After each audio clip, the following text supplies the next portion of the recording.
income, PGPP income. Wait, it is quite zoomed in. We'll get PGPP income, and PGPP income will go into the income statement, and from there we'll calculate the tax payable. Are you understanding? 8% of the turnover for calculating the PGPP income, not the tax payable. Okay.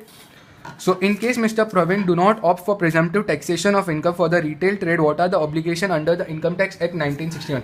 In case he does not opt for the presumptive taxation scheme under section 44 AD and claims that his income is rupees 7,20,000, which is lower than the presumptive income of rupees 7,88,000, he has to maintain the books of account as required under section 44 AA, maintenance of books of account.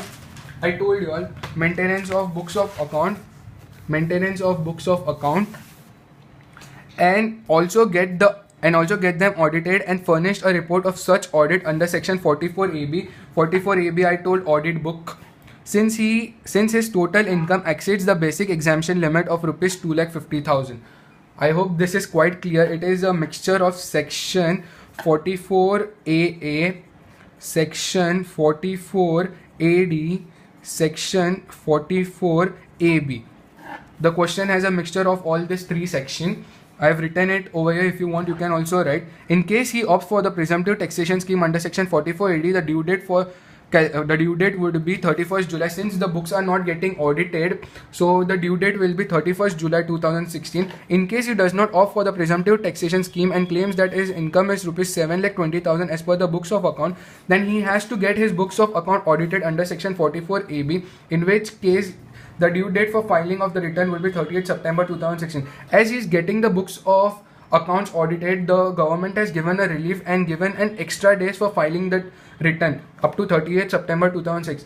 You'll get a brief explanation for this filing of return in the chapter 10, provision of filing of return of income. In that chapter I'll give you the entire theory for that chapter, but for time being I hope you all have understood. Question number 32 also, it is very simple. So let's move on to question number 33. It is also related to section 44 AE, I hope. Presumptive income for transportation business. Mr. Sukhwinder is engaged in the business of plying good carriage. Good carriage means transportation business. I want you to write it over here, transportation business. On 1st April 2015, he owned 10 trucks. On 1st April 2015. So, okay, first we'll read the sum. Let me follow the rules that I am giving you all. Then only we'll start writing the notes. On 1st April 2015, he owned 10 trucks, out of which 6 are heavy good vehicle. This is irrelevant, I told you heavy or light. On 2nd May 2015, he sold one of the heavy goods vehicle and purchased a light vehicle on 6th May 2015. The new vehicle could, however, be put to use only on 15th June. Put to use is very important. Put to use on 20 June 2015. So, compute the total income of Mr. Sukhwinder for the assessment year 2016 and 17, taking notes of the following data. They have given you the following data also.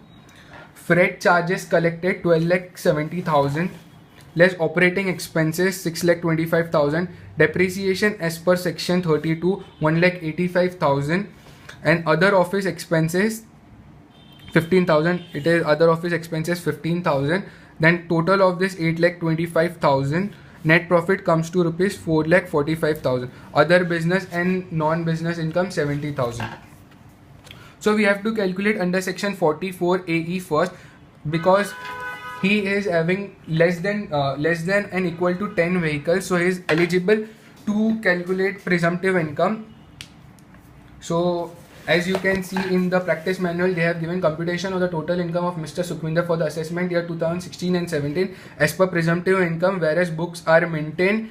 So as per the books were maintained, it is income from business of plying of goods carriage is 4,45,000 and other business 70,000, which comes to rupees 5,15,000. So let us calculate presumptive income. First we'll write the note. Question number, what is the question number 33. Question says on 1 Just wait a second.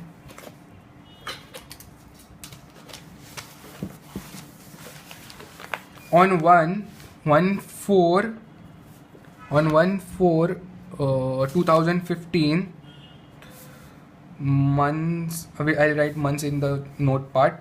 Vehicles will write vehicles and note. He had 10 vehicles. Note it is opening. And on 2nd May 2015, one vehicle was sold. So 9 are balance. This balance are used for all 12 months. This sold one is sold on 2nd May. So that is entire May will be taken. That is April and month. 2 months it is put to use. So right here 2 months. And he purchased on 6th May 2015. 6th May one vehicle was purchased.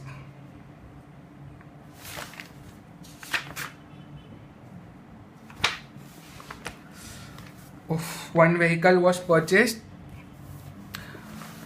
As I told you, 15 June 2016 it is important, but as a theory, as I gave you all the theory, in that I didn't told you all.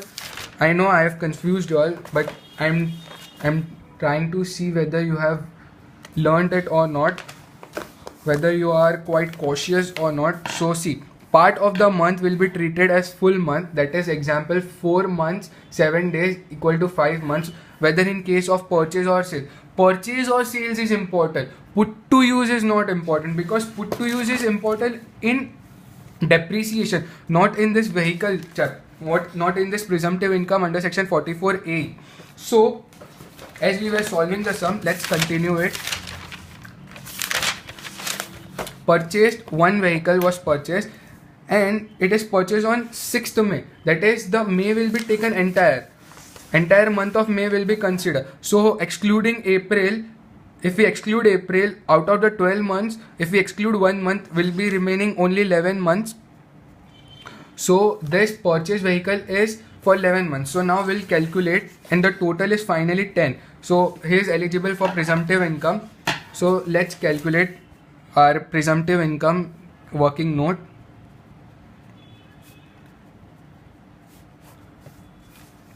Presumptive income.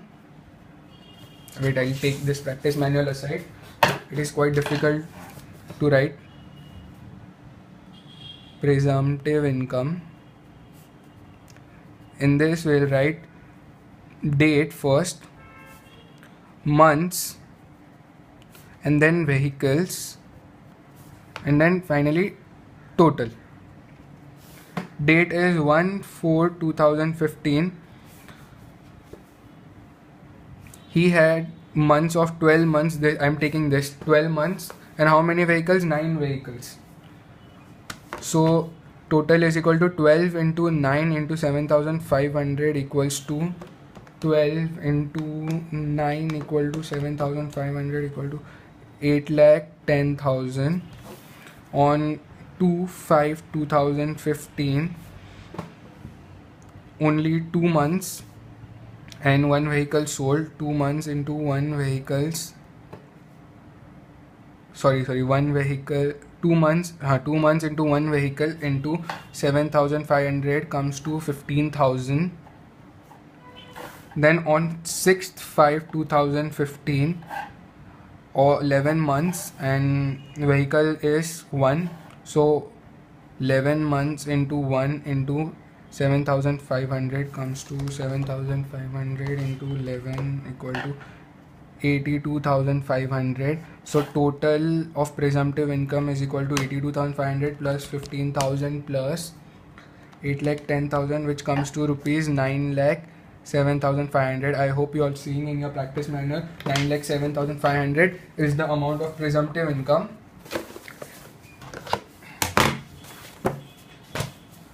As you can see it over here, income from business of plying goods carriage 9,07,500. I know you want to copy it. I'll give you time to copy. Don't worry. But I want to tell you all, it is the presumptive income and this is a book income, but other income is given already, so you have to write other income also and then total income. And if you want, you can use this format also for calculation, or you can use my format. This format is also quite easy, but I have done in my format because to show you all, part of the month will be taken as entire month. If 6th is there, if 5th month is there, so you have to take the entire 5th month irrespectively whether it is sold or purchased. Okay, since I have taken 5, then 5 month will be entirely taken, that is 1 and 4, that is 2 months. And since here it is purchased on 6/5, so from 5 it will start excluding April, so 12 minus 1 comes to 11 months. I hope this is easy for you all. It is given in your practice manual also, you can see from there. If you want to copy my note, I'll zoom out little bit, wait. Please copy this much, pause the video and copy this much.